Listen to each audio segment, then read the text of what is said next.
So once again, ladies and gentlemen, Detroit bass players and DetroitBassPlayers.com, on Facebook, the Detroit Bass Players group, and bass players all around the world. We have with us none other than Detroit bass player, Mr. Jervonny Collier, also known as JV. JV, yeah. What's happening, man? How you doing? How you doing, brother? Good. Good to see you. I'm fine.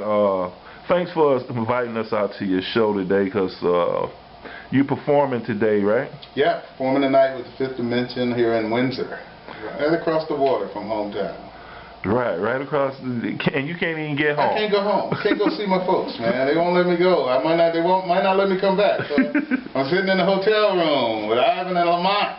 Yeah. Lamont Johnson. That's right, ladies and gentlemen. We also have in the house, up against the light, Mr. Lamont Johnson. Silhouette action there? Yeah. Mr. Lamont Johnson hanging out with us. I'm honored to be in the presence of two fine professional Detroit bass players. So we're going to talk a little bit about some different things. Hopefully we can educate somebody on a few things and educate myself. And one of the things I always like to ask first, since you didn't play us in, you know, normally somebody will play us in, right? Yeah, man, I'm not even in the group. Wait a minute.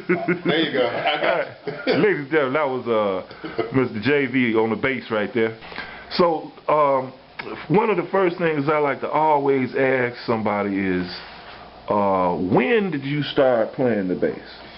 I started playing bass, I think, originally at 12 years old. And believe it or not, my first influence for bass was Jimi Hendrix. And a guitar player. A guitar player. I saw Bandit Gypsy's record, and I was turned out. So I wanted to be that, but I wanted to do it on the bass. So. And why the bass guitar, man? I'm always curious about that. You know, I think the bass guitar chose me. My first instrument was trombone, and I was playing a lot of classical trombone. I started playing trombone, I think I was 8 or 9. Mm-hmm. And so the trombone chose me, bass chose me. I didn't really choose it. It was just fit. It was a fit. Right. Well, that's one thing that you and I have in common is that we both started on trombone. I started on trombone, I think, when I was 11, and I was always first chair trombone when I was ready. But then we, like you say, the bass chose us. Mm-hmm. Well, when that bass chose you, you started playing. Who were some of the people that influenced you other than Jimi Hendrix on bass? Well, my early influences were. When I first started playing, were all rock and roll guys. Give me some Felix Pappalardi from the group Mountain, Mel Shackner from Grand Funk Railroad. Mm-hmm. I can't think of this guy's name. I forget his name. It's not coming to me. But he played with Black Sabbath, the bass player with Black Sabbath, and the bassist with The Who. Those were my very early influences. And then I moved over, of course, to Jamerson and Ray Brown, great upright player, and Ron Carter. So those were Ron Carter, another Detroit bass player. Bass player. Those were my very, very early influences, and then it moved on from there. The Jocko, Rocco from Tower Power, Stanley, and Jamerson and Chuck Rainey. Then I started moving over into that stuff and getting into all of that. And then I moved over, and my greatest influence, which to this day he won't listen and believe me, was Lamont Johnson. That was my greatest influence playing bass. Mm-hmm. And I used to sneak in clubs, and I just told him this, he didn't know, and I would take a cassette recorder, and I would record everything he did. And Doug's Body Shop, all over the place. Lamont, wherever Lamont was playing, I was there, and I used to I was a carbon copy of Lamont Johnson at one point, only without half the feel. But that was probably my greatest influence playing. And when did you finally get to meet Lamont? I got to meet Lamont. Shoot. Tell me the story about when he first met you over there. I got called to audition, and this was probably late 70s, 76, 77. I got called to do an audition by a guitar player named Adele Showboat Shavers. He called me to audition for a saxophone player around Detroit named Dave McMurray. So I had already been doing everything I could do to be Lamont, and I had not met Lamont yet. So Showboat called me. I went to his house. I started playing, and Showboat knew Lamont, and he said, "Hold on," picked up the phone, called Lamont, and then told me to play. I started playing, and Showboat says, "Who is that?" and from that point on, that's how I first started. Well, Lamont became familiar with me. I already knew who he was. Right, over the telephone. Over the telephone. And then we finally get to meet him. Finally got to meet him, and went to his house and took lessons, and he was very gracious and very sharing in what he was doing, and just watching him play at that time for me answered questions that you don't get off the tape. Seeing his technique, seeing how he uses his fingers, his left hand and right hand technique, listening to him talk about his playing and his influences, and that allowed me to research more and get more background and opened up more of what he was doing. So we hit it off, and we were, from that point, I'd like to say we were friends from there. Right, and so that was one of your greatest influences. It was my greatest influence. Even today, my playing, even now when I do stuff, I draw influence from Lamont in the way I approach music. That's pretty good. And you studied up under him? Studied up under Lamont. Lamont was still very busy though, and whenever I called or whenever there was an opportunity for me to learn something, I would. And then now I could go to the clubs and not sit in the back with the tape recorder. I could sit up front, and he knew what I was there for, so I could get the lessons face to face. We were just at your sound check. We did a little bit of stuff. We talked to some of the other members in the band. In fact, just take a look at this. Computer set up down here, and I got your bass player right behind there. We have the computer. If he starts messing up, then I use the computer. That's it. This is JV Junior right here. I call this JV Junior. No problem. All right. So you actually read this stuff, man? The worst. Is this one of the songs they're going to be playing? I can read this. The worst that can happen. Man. What's up, y'all? What's the name of the horn section here? Paulo Trio. Hey, Detroit horns. Like an 88, 89. 88 Ken Smith. Yeah, Chuck Rainey. This is the drummer, John Lewis. Ivan Williams. How you doing? Nice to meet you. And this is Lamont Johnson, my biggest influence on me. The beast, like a real beast. Okay, so we talked to some of the cats, and you actually gave told those cats, and some of the cats already knew about you talking about Lamont as an influence. But who were some of the other cats that you studied? Did you go to school for this, or did you study music, or you just self-taught? I studied music. I started playing trombone from the age of 8 or 9. And I studied all the way to my second year of college. When I was in junior high school, I had an amazing trombone teacher in elementary school named Mr. Wisniewski at Earl Elementary School, and he would give me new trombones every 3 years or so. And when I was in junior high school, I was playing in 4 different high school bands around the city, and I was also playing in the they used to call it an all-city band, and it played down at Cass Tech on Saturdays, the all-city orchestra.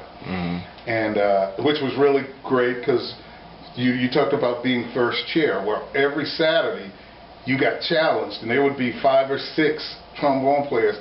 If you didn't do your homework, you'd get knocked off of first chair. Most of the time I was around 1 and 3.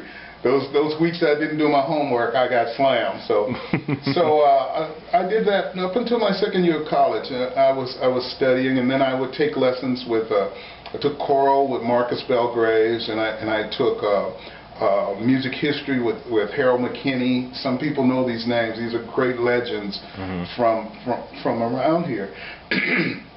And so I had the theory and that part of it, the reading part, already in my playing. And fortunately for trombone and electric bass, both of them written in the same. Both of them bass clef. Bass clef and written a lot, written the same. So I was able to do that. And also when I went to high school, two of my classmates, I didn't even play bass in high school, I played trombone, because the other two bass players were James Jamerson Jr. and Alan McCreary. Another Detroit, well, I guess they all are Detroit both, players, since you were in school in Detroit. So those two bass players were the bassists in the band, in my high school band. Wow, you and James Jamerson went to high school together. And his dad would come to school sometimes and give bass lessons. So we'd sit in a circle. Now at the time, I didn't know that James Jamerson was the bass player playing on all the Motown stuff. I just knew that was James's dad. He had a beautiful Fender Precision, and he could play. But I had no idea who he was, you know, who he really was. Right. So we'd be sitting in a circle, and he'd show us stuff, and then we'd all go and try to play it, and none of us could, not like him. And that was, that was a big help to me also. Right, and I'm going to fast forward a little bit, and then I'm going to go back, because we're talking about the educational part of it. So fast forward to today, you also teach yourself, right? What do you teach? Well, I teach, well, it depends on the guys. Like now, you get students, and they all want to play like Victor. And, you know, they want to tap, they want to double thumb, and they, you know, and the triplets and everything, and that's all good. And I'll show them that, because Victor shares, he has shared with me. He's been very gracious and shared with me stuff. But what I try to teach them is groove and respect for song, because that's going to allow you to stay in the business, work as a working musician, while you also can go and do your solo thing. You know, there are a lot of guys who can play and play amazing. They have amazing technique, but they're not getting gigs because people. You can't be a backup musician if you're playing up front. Yeah. You gotta respect, and sometimes that doesn't happen, and so people lose.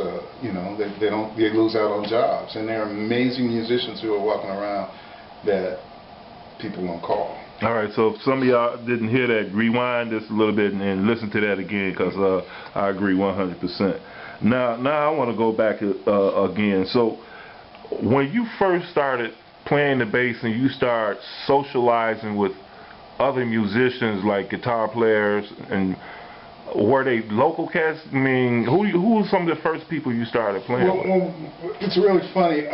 You know, back when I was coming up in the late 60s and 70s around Detroit, it seemed like every other house there was a bass player or a guitar player, and that extended so wide. You know, I remember. So I would, you know, back in the day, you didn't have YouTube. It was every person was a YouTube. So four bass players would get together in a circle and say, "I just learned this lick from Larry Graham." And then we'd all learn the lick from Larry Graham, or I just learned this lick that Jamerson did. So we would all share that way. And then, and for me, like I had Lamont, who I could go to. But before I met Lamont, I would go to at Northwestern High School. They used to have Soul Day and Battle of the Bands on the field at Northwestern High School. So you had cats like Ben Atkins and Eddie Watkins, who were amazing bass players playing. The Detroit Energy Asylum was one band, and I forget the other ones, but I would go every time and see these guys, and I never went without my cassette tape recorder because that was a music lesson. So when I started socializing, I started running, like I'd meet one guy and he would know the next guy. And you'd have all of these great guys that you'd meet just through socializing. Duke Billingsley is another great unsung bass player around Detroit. This guy, to me, I saw him once in a club, and I thought I was hearing James Jamerson play. Duke was, to me, that much on top of that. You know, so it seemed like every time I turned around, I was running into amazing guys who were very, very gracious and shared stuff. Right. Now, and then that eventually led up to some of the people that you played with in the past, and I just want to throw some of the names out there of some of the people you played with. What I like to call back in the day. The Temptations. Yeah. Earl Klugh. Yes. Freda Payne. Yes. The Dramatics. Yeah. The Enchantments. Yes, sir. The Floaters. Yes, sir. I gotta take a breath. Holland Dozier Holland. Yeah. The Emotions. Yes. Frankie Valli. Yes. The Brecker Brothers. Yeah. Gladys Knight and the Pips. Yes, sir. Fifth Dimension. Yeah. The Pointer Sisters. Yeah. Norman Connor. Yes, sir. And that was all before you were 14. No. No, I'm just kidding. But I mean, this was all back in the day, right? Most of that was back in the day, yeah. And then you, one of the ones that we know you for is Bruce Hornsby. And then I saw that you did some duet stuff got to play alongside Victor Wooten. You got to play alongside Mr. Christian McBride. Yes. I started to say Reggie McBride, another Detroit bass player. But Christian McBride. And then I was actually on YouTube, punched your name up on YouTube, and then I saw just a whole slew of people you playing with that I've never heard of. So I recommend that you people go check. Just punch in the name Jervonny Collier on YouTube. Just punch it in. Check this Detroit bass player out representing, man.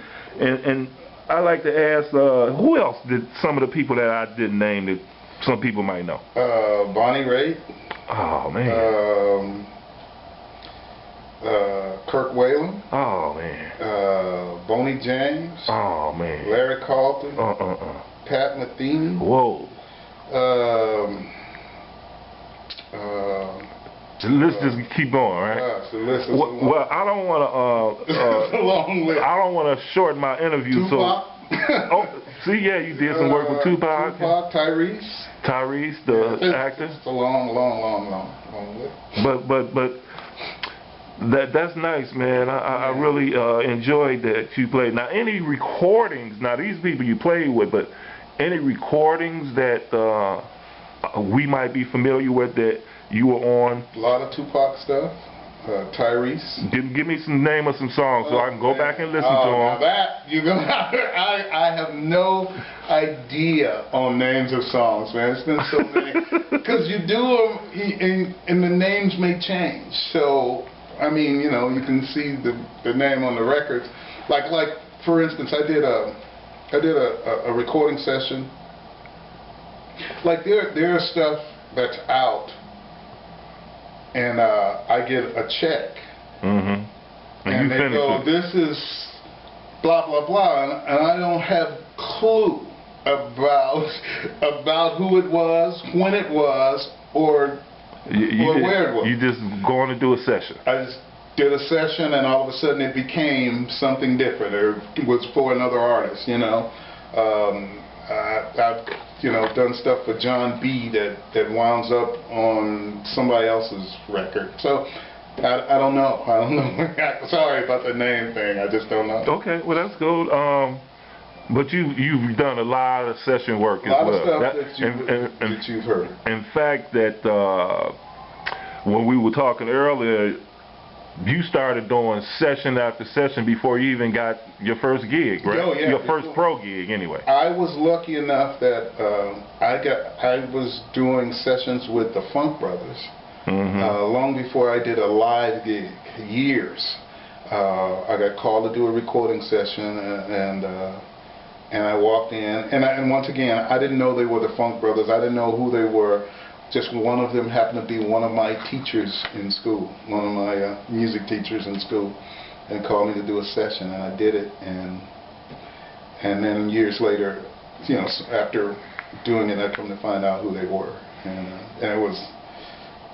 it's mind-blowing now to know that I did that. Hey, okay, well, what are some of the things that you got any what I like to call solo records, even if you're not Victor Wooten it and stuff like that, but you got any solo records coming out? Stuff where I'm playing? The JV album or? No, you know, when I was here, I got offered twice when I used to live here to do a solo record. Like I said, I started doing sessions all over the city. People started calling me, and I got offered twice to do solo records, and that wasn't where my head was then, and it isn't now. I take pride in being the ultimate backup guy.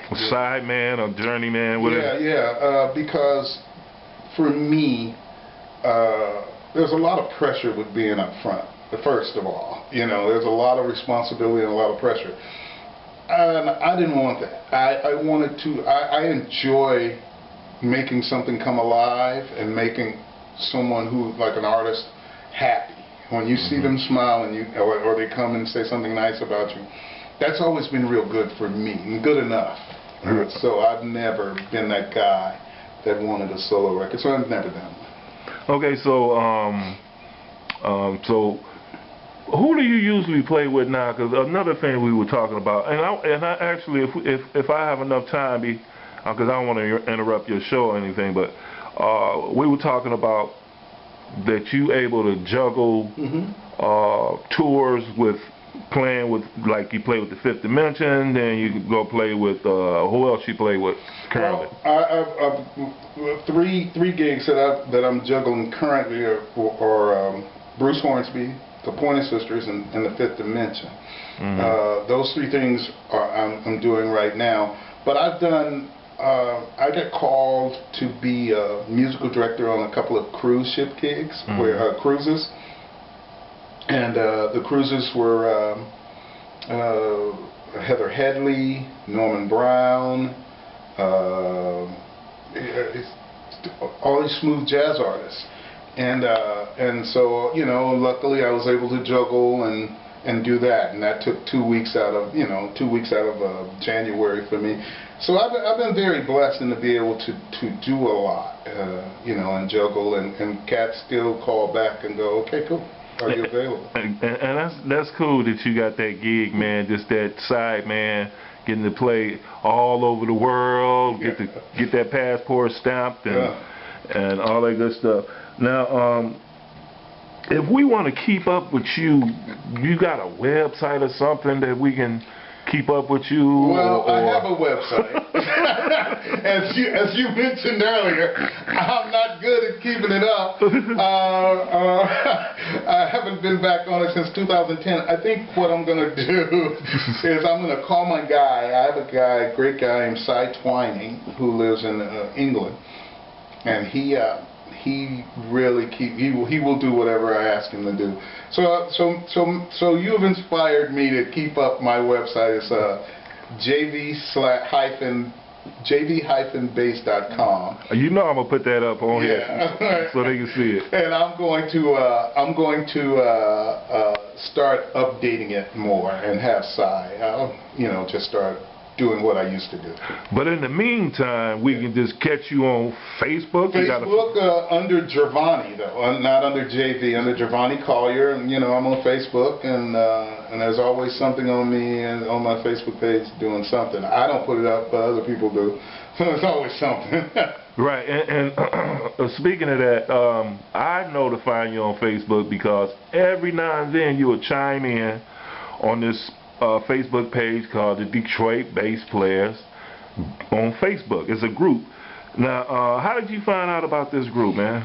You know, I got a friend request from it, and I forget who forwarded it, but I saw it, and everything that Detroit, I mean, being a Detroiter, if it's got Detroit in the title, I'm there. So I went on, and I think one of the first things I saw might have been Lamont. I mentioned about Lamont, and whenever I see Lamont Johnson's name, I'm clicking on it, because I'm trying to figure out, you know, what can I steal and add to my repertoire from there. So I'm always stealing from him. I probably should send him a residual check from all the other sessions I've done using his licks, but I don't have the money right now. So I saw it, and then I saw the interviews and everything that you were doing, and and so it just hit me, and it was like, it's like being still connected to home. So I've been going there. I go there every day to see what's up this time. You know, what's Ivan doing this time. You know, Big Ivan's got this, and I love the whole basement thing at Reggie's house. You know, I've seen all of those things, and I love that whole thing. So that's where I first started, and I go every day. I check it every day. And what about the other one that we've been pushing, trying to get everybody on? Like, it's 650 members on the Facebook group, but what we got, like 15, 23, or 50 on the www.detroitbaseplayers.com. Have you been there? I have been there. I've read it. I gotta say, I haven't seen how to register yet, so I'm kind of lacking in that. But you'll show me, and we'll register before I get in, before you leave here. But I go to the forums, I read everything, and I've checked out that page. I like it too. Right. And what I like about it is everything is consolidated, as opposed to the Facebook page. If you don't get on it for a week, you got to scroll down because you might have missed something wonderful. But if everybody just take that stuff and do it twice, once on the Facebook and then post it on the DetroitBasePlayers.com site, then it's more consolidated, and then that way we don't get to miss anything. Right. So we're gonna document you joining the Facebook or the www.DetroitBasePlayers.com page. And man, I really appreciate this interview, and I wish you much more success, and I hope to get to see you play. I hope that you get to come home. And I enjoyed this interview, and so did Lamont, and we right here, folks, in case y'all wonder.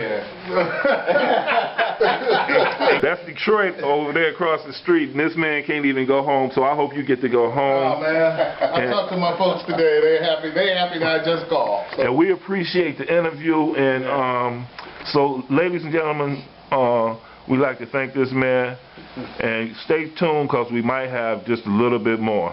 All right. Peace.